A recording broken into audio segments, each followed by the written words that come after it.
আসসালামু আলাইকুম। মাঠে আসছি কাজ করতে। যথেষ্ট রোদ আছে। শীতের দিনেও যে এমন রোদ হয় এটা আসলেই অকল্পনীয়। তো কাজ করতে এসে কিছু কথা মনে পড়ে গেল। এমন জায়গায় কাজ করতে আসছি এখানে পুরো এলাকা জুড়ে জমি চাষ দেওয়া হয়ে গেছে।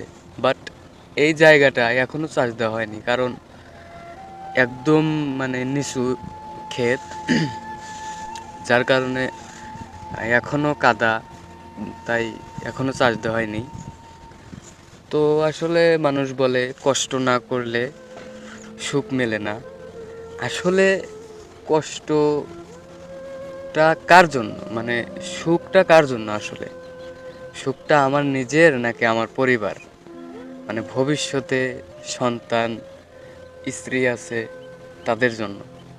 আসলে মূল এই কষ্টটা কার জন্য? আমি আজকে এই জমিতে কাজ করতে এসে খুব ভালো করে ফিল করতেছি যে আসলে এই যে কষ্ট, এই কষ্টগুলো আসলে পুরুষের জন্য না, আমার জন্য না আর কি, আপনার জন্যও না। আপনি যতই কষ্ট করেন সে কষ্টটাও আপনার জন্য না। তো এই হচ্ছে পৃথিবী। পৃথিবী ছেড়ে যখন চলে যাবেন, আপনার টাকা পয়সা ধন সম্পত্তি যত যা আছে সব আপনার পরিবার, ছেলে পুত্র, আপনার মেয়ে, এইগুলো দেখাশোনা করবে। আপনি যদি কোটি টাকার মালিকও হন, তারপরও আপনার কি? আপনি কিছুই না। আপনি যে কষ্ট করে এত টাকা জমাইলেন, এই টাকাটা আসলে কি আপনার? আপনি একটু ভালো করে চিন্তা করে দেখেন তো। আসলে টাকাগুলো আমার না এবং আপনারও না। টাকাগুলো ভবিষ্যৎ। এভাবেই ধাপে ধাপে চলতে থাকবে। এক পর্যায়ে আপনি চলে যাবেন, আপনার সন্তান, আপনার মেয়ে, আপনার নাতিপুতি, আপনার নাতিপুতি চলে যাবে, তার নাতিপুতি, এরকম করে চলতে থাকবে পৃথিবী। পৃথিবী আসলে থেমে থাকে না। আপনি যতই কষ্ট করেন, এই কষ্টগুলো আসলে আপনার জন্য না। মূলত এই কষ্টগুলো আপনার পরিবার, সন্তান, এদের জন্য।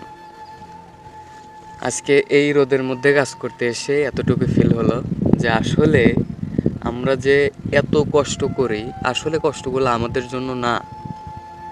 এই যে আমি এখান থেকে মাটি চাষ দিচ্ছি আর কি, এই ছোট্ট একটা নাঙ্গল দিয়ে আমি আপনাদের দেখাবো।